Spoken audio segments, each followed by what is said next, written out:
नमस्कार, 9 की 9 खबर में आपका स्वागत। मैं राहुल ओझा आपके साथ। लोकतंत्र के सबसे बड़े महापर्व में हार जीत का फैसला कल हो जाएगा। सुबह 10 बजे तक जीत हार का ट्रेंड लोगों को मिलने लगेगा। दरअसल एग्जिट पोल आने के बाद अब सबकी निगाहें 4 जून को होने वाली काउंटिंग पर टिकी हुई है। काउंटिंग सेंटर पर कड़ी निगरानी रखी जा रही है। वहीं लोकसभा चुनाव की मतगणना से एक दिन पहले निर्वाचन आयोग ने आज प्रेस कॉन्फ्रेंस बुलाई है। मेगा काउंटिंग से पहले आज दोपहर 12:30 बजे दिल्ली में निर्वाचन आयोग की प्रेस कॉन्फ्रेंस होगी। हाल में लोकसभा चुनाव 7 चरणों में कराए गए। 19 अप्रैल से शुरू हुआ आम चुनाव 1 जून को खत्म हुआ। शायद ऐसा पहली बार हो रहा है जब निर्वाचन आयोग वोटिंग खत्म होने के बाद प्रेस कॉन्फ्रेंस कर रहा है। निर्वाचन आयोग द्वारा मीडिया को भेजे आमंत्रण में कहा गया है, लोकसभा चुनाव 2024 पर निर्वाचन आयोग द्वारा संवाददाता सम्मेलन। पिछले लोकसभा चुनाव तक उपचुनाव आयुक्त हर चरण के मतदान के बाद मीडिया ब्रीफिंग करते थे, लेकिन अब ये प्रथा खत्म कर दी गई है। अब देखना होगा कि 12:30 बजे निर्वाचन आयोग अपने प्रेस कॉन्फ्रेंस में क्या कहता है।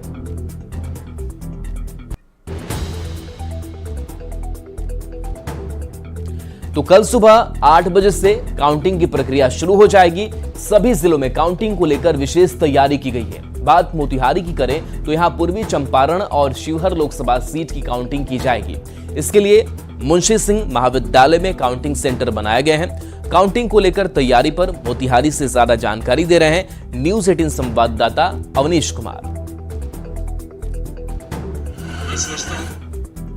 4 जून को यह पता चल पाएगा कि पूर्वी चंपारण का सांसद कौन होगा। देखिए 4 जून को इसी जो है मतगणना केंद्र मुंशी सिंह महाविद्यालय मतगणना केंद्र बनाया गया है, जहां पर शिवहर और पूर्वी चंपारण लोकसभा चुनाव को लेकर जो ईवीएम है वो यहीं रखे गए हैं और यहीं पर मतगणना केंद्र भी बनाया गया है और यहीं पर मतगणना होगी। सुबह 8 बजे से मतगणना होगी और उसके बाद जो है जो परिणाम आएंगे उसके बाद पता चल पाएगा कि आखिर तमाम नेताओं के जो भाग्य ईवीएम में कैद हुए हैं तो किनके भाग का फैसला होता है। खासतौर पर किनको पूर्वी चंपारण का ताज मिलता है, किनकी जीत होती है, किनकी हार होती है। 12 प्रत्याशी जो है वो मैदान में है और सभी के काउंटिंग एजेंट भी जो हैं वो इसी मतगणना केंद्र पहुंचेंगे। जो काउंटिंग कराने वाले जो अधिकारी हैं उनकी भी जो है प्रतिनियुक्ति कर दी गई है। 4 जून को फैसले का दिन है। 4 जून का इंतजार पूरा देश कर रहा है, पूर्वी चंपारण की जनता कर रही है, शिवहर की जनता कर रही है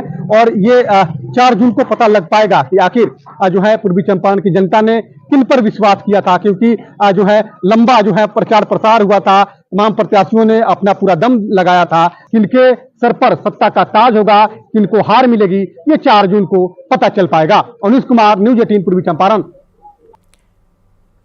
नवादा में भी काउंटिंग को लेकर तैयारी पूरी कर ली गई है। शहर के कन्हई लाल कॉलेज को स्ट्रांग रूम बनाया गया है। कल सुबह 8 बजे से यहां वोटों की गिनती शुरू हो जाएगी। हर विधानसभा क्षेत्र के लिए 14 टेबल बनाए गए हैं। तैयारी को लेकर ज्यादा जानकारी दे रहे हैं न्यूज 18 संवाददाता अनिल विशाल। लोकसभा 2024 का चुनाव 19 अप्रैल 2024 को संपन्न हुआ और वोटिंग के बाद सभी ईवीएम को नवादा के केलेस कॉलेज परिसर में रखा गया है और यहाँ स्ट्रांग रूम के बनाए जाने के बाद यहाँ कड़ी निगरानी रखी जा रही है। जितने भी राजनीतिक पार्टियां हैं उनके कार्यकर्ता सीसीटीवी के जरिए उन सभी ईवीएम और ईवीएम से जुड़े जितने भी सुरक्षा स्थल है उनकी कड़ी निगरानी में डटे रहे और लगभग 1.5 माह तक इस ईवीएम को यहाँ रखा गया और कल यानी 4 जून को इसी कन्हई लाल कॉलेज के परिसर में मतों की गणना होनी है। 4 जून 2024 को 8 बजे केएलएस कॉलेज में मतगणना निर्धारित है। उसके लिए संपूर्ण तैयारी प्रशासन के द्वारा कर ली गई है। जो मतगणना केंद्र है उसके इर्द गिर्द 3 लेयर का सिक्योरिटी रहेगा। उसके सारे तैयारियां कर ली गई है। आईडी कार्ड से ही कोई भी व्यक्ति प्रवेश करेगा। अनाधिकृत प्रवेश एकदम वर्जित किया गया है। जिला में काउंटिंग के लिए और जो स्ट्रांग रूम की सुरक्षा के लिए पर्याप्त बल हम लोगों को प्राप्त हो चुका है। 3 लेयर में उसकी सुरक्षा रहेगी। बाहर के लेयर में जिला बल रहेगा जो 100 मीटर की परिधि में रहेगा। सेकेंड लेयर पे बीएसएफ की रहेगी टीम और जो अंदर में काउंटिंग हॉल है उसके गेट पे जो केंद्रीय सैनिक बल हैं उनकी प्रतिनियुक्ति रहेगी। कल का दिन महत्वपूर्ण होगा और कल ही यह तय हो पाएगा कि नवादा किसका होगा। अनिल विशाल, न्यूज 18 नवादा। सिवान में भी जिला प्रशासन ने काउंटिंग को लेकर तैयारी पूरी कर ली है। शहर के डीवी कॉलेज में स्ट्रांग रूम बनाए गए हैं। सीसीटीवी से स्ट्रांग रूम की 24 घंटे निगरानी की जा रही है। ईवीएम की सुरक्षा में सीआईएसएफ, बीएमपी और जिला पुलिस बल के जवान तैनात किए गए हैं। डीवी कॉलेज में बने जो काउंटिंग सेंटर उसकी तस्वीर हम आपको दिखा रहे हैं। आइए अब आपको बताते हैं कि कैसे होती है वोटों की गिनती, क्या प्रक्रिया होती है। तो रिटर्निंग अफसर की देखरेख में ये पूरी गिनती की प्रक्रिया जो है वो संपन्न होती है। तो देखिए वोटों की गिनती कैसे होती है, ये पूरा प्रोसेस है। काउंटिंग सुपरवाइजर, असिस्टेंट मौजूद रहते हैं। आमतौर पर डीएम ही रिटर्निंग अफसर होते हैं जो इस पूरी प्रक्रिया को देखते हैं। और एक लोकसभा के लिए एक ही काउंटिंग सेंटर जो है वो बनाया जाता है। इसके अलावा काउंटिंग हॉल में कुल 14 टेबल लगाई जाती हैं और इसके साथ साथ सबसे पहले बैलेट पेपर और ईटीपीबीएस की गिनती की जाती है और करीब इसमें आधे घंटे का वक्त लगता है। इसके बाद जो है ईवीएम के वोटों की काउंटिंग जो है वो शुरू हो जाती है और सभी टेबल पर उम्मीदवार की ओर से एक एजेंट भी वहां पर रखे जाते हैं। मतगणना एजेंटों के सामने ईवीएम खोली जाती है और काउंटिंग की प्रोसेस होती है। काउंटिंग एजेंट वोटों की जो गिनती है वो देख सकते हैं कि कहीं कोई गड़बड़ी तो नहीं हो रही और गिनती खत्म होने तक एजेंट जो है वो बाहर भी नहीं जा सकते, ये सख्ती बरती जाती है। सारा डेटा कंट्रोल यूनिट मेमोरी में सेव होता है। इसके अलावा गिनती के बाद ईवीएम को स्ट्रांग रूम में रख दिया जाता है ताकि वो सुरक्षित रहे और मतगणना पूरी होने पर प्रमाण पत्र जो है वो प्रत्याशियों को दे दिया जाता है। विजेता को निर्वाचन अधिकारी जो है वो सर्टिफिकेट सौंप देते हैं। और इस बीच बड़ी खबर नालंदा से है, जहां परवलपुर थाना क्षेत्र में चुनावी रंजिश में जेडीयू कार्यकर्ता अनिल कुमार की हत्या कर दी गई है। बताया जा रहा है कि धारदार हथियार से मारकर अनिल कुमार की हत्या कर दी गई है। जेडीयू कार्यकर्ता अनिल कुमार पोलिंग एजेंट के रूप में 1 जून को गांव के ही बूथ पर बैठे हुए थे, तभी तेज धारदार हथियार से उन पर हमला किया गया और उनकी हत्या कर दी गई। घटना के बाद जेडीयू कार्यकर्ताओं में आक्रोश देखा जा रहा है।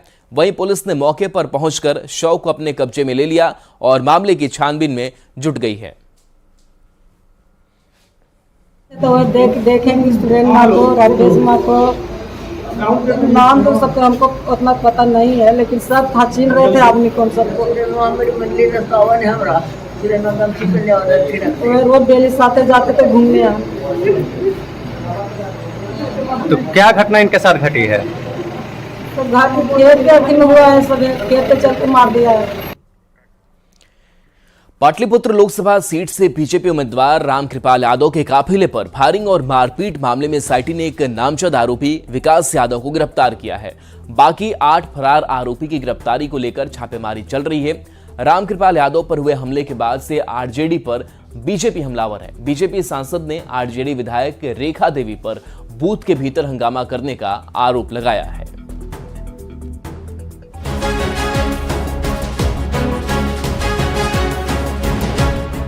बिहार में वैसे तो लोकसभा का चुनाव करीब करीब शांतिपूर्ण रहा। पहली बार बवाल की खबर आई 5वें फेज में। सारण लोकसभा क्षेत्र से यहां से लालू प्रसाद की बेटी रोहिणी आचार्य उम्मीदवार है। और अब दूसरी हंगामेदार घटना हुई है पाटलिपुत्र लोकसभा क्षेत्र में, जहां से आरजेडी अध्यक्ष लालू प्रसाद की बड़ी बेटी मीसा भारती उम्मीदवार है। 1 जून वोटिंग वाले दिन पाटलिपुत्र से बीजेपी के उम्मीदवार रामकृपाल यादव के काफिले पर फायरिंग हुई। फायरिंग की घटना से बिहार का राजनीतिक पारा चढ़ गया। बीजेपी ने हमले और फायरिंग की घटना के लिए आरजेडी को जिम्मेदार ठहराया है। ये पूरी तरह गुंडागर्दी पर उतर गए। बिहार के लोकतंत्र को शर्मसार करने वाला कोई व्यक्ति है तो लालू प्रसाद जी है। लालू प्रसाद जी का पूरा परिवार है जो हिंसा के बल पर चाहता है कि हम चुनाव जीत ले। ये अत्यंत ही दुर्भाग्यपूर्ण है। फायरिंग को लेकर चल रहे आरोप प्रत्यारोप के बीच मसौडी विधानसभा क्षेत्र का एक वीडियो भी वायरल हो रहा है। बताया जा रहा है कि मसौढ़ी विधायक रेखा पासवान बूथ पर आरजेडी का गमछा ओढ़कर पहुंची थी। विधायक अपने सहयोगियों के साथ वोटिंग करवाने पहुंची थी। इस दौरान बीजेपी के लोगों ने हंगामा शुरू कर दिया। इस बात पर इलाके में पूरे दिन बवाल होता रहा और जब रामकृपाल यादव इस इलाके में पहुंचे तो उनके ऊपर फायरिंग की गई। हालांकि न्यूज़ 18 इस वीडियो की पुष्टि नहीं करता। कि आप जाके न्यूसेंस पैदा कर रहे थे, आप बूथ में हेंडर्स कानून को हाथ में ले रहे थे, चुनाव आयोग की धज्जियां उड़ा रहे थे और आपको वहीं गिरफ्तार करना चाहिए था, रोक लेना चाहिए था। जो नहीं किया, वहां का प्रशासन का फेल्योर है। लेकिन रामकृपाल यादव ने मसौढ़ी विधायक रेखा पासवान पर भी मसौढ़ी थाने में मामला दर्ज करवाया है। पाटलिपुत्र लोकसभा सीट से बीजेपी उम्मीदवार रामकृपाल यादव के काफिले पर फायरिंग और मारपीट मामले में एसआईटी ने एक नामजद आरोपी विकास यादव को गिरफ्तार किया है। बाकी 8 फरार आरोपी की गिरफ्तारी को लेकर छापेमारी चल रही है।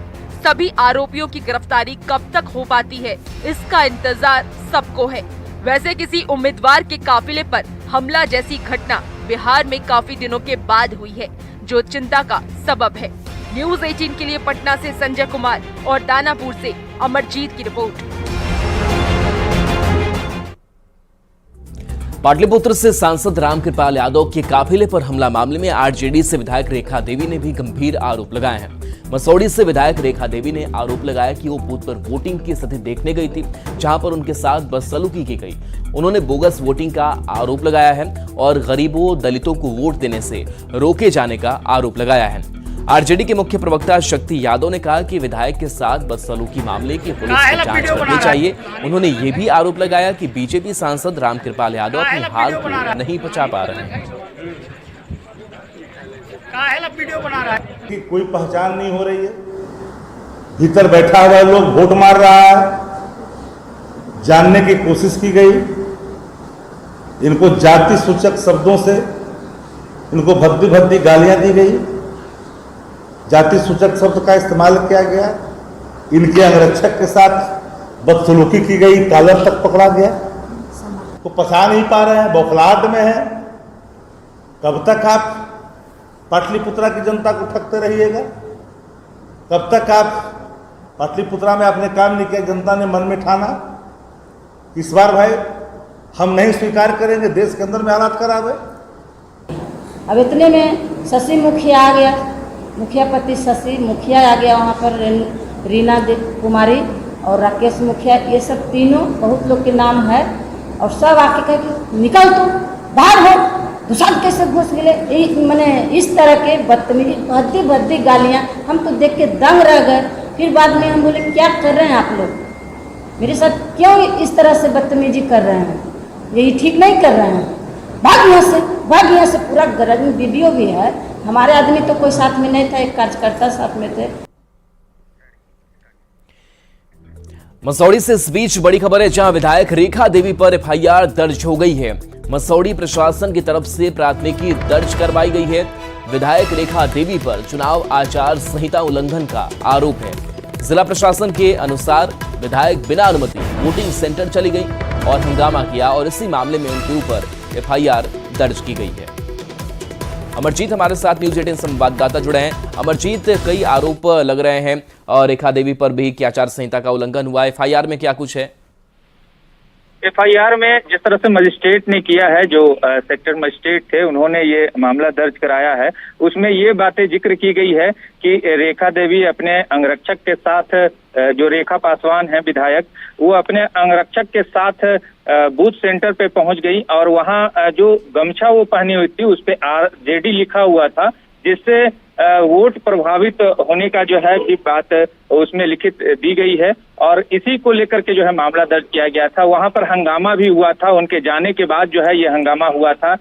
रेखा देवी जब वहां बूथ पर पहुंची उसके बाद जो है जो बीजेपी समर्थक थे वो ये आरोप लगाते दिखे कि जो है ये यहाँ पर पहुंचकर वोटिंग को प्रभावित कर रही हैं। आरजेडी के समर्थन में वो बूथ सेंटर पर पहुंच गई, जबकि जो है बूथ के अंदर नहीं पहुंचना था और वो पहुंच गई। इसी को लेकर के जो मजिस्ट्रेट हैं वो मामला दर्ज कराए हैं। इस मामले में जो है एफआईआर मसौढ़ी थाने में दर्ज की गई है और उनके साथ जो है जो अंगरक्षक हैं उन पर भी जो है आरोप लगे हैं। तो ये मामला जो है अभी भी तुल पकड़ा हुआ है और अभी भी जिस तरह से बीजेपी कार्यकर्ता पर हमले हुए और उसके बाद जो है रामकृपाल यादव पर गोलियां चली, तो इसी का वो नतीजा था। और ये मामला जो है रामकृपाल यादव ने भी दर्ज कराया था, रेखा पासवान पे ही दर्ज कराया, उनके साथ 8 साथियों पर मामला दर्ज कराया है और उनके कार्यकर्ताओं पर उन पर गोली चलाने का आरोप भी लगाया है। चलिए, शुक्रिया अमरजीत इस अपडेट के लिए आपका।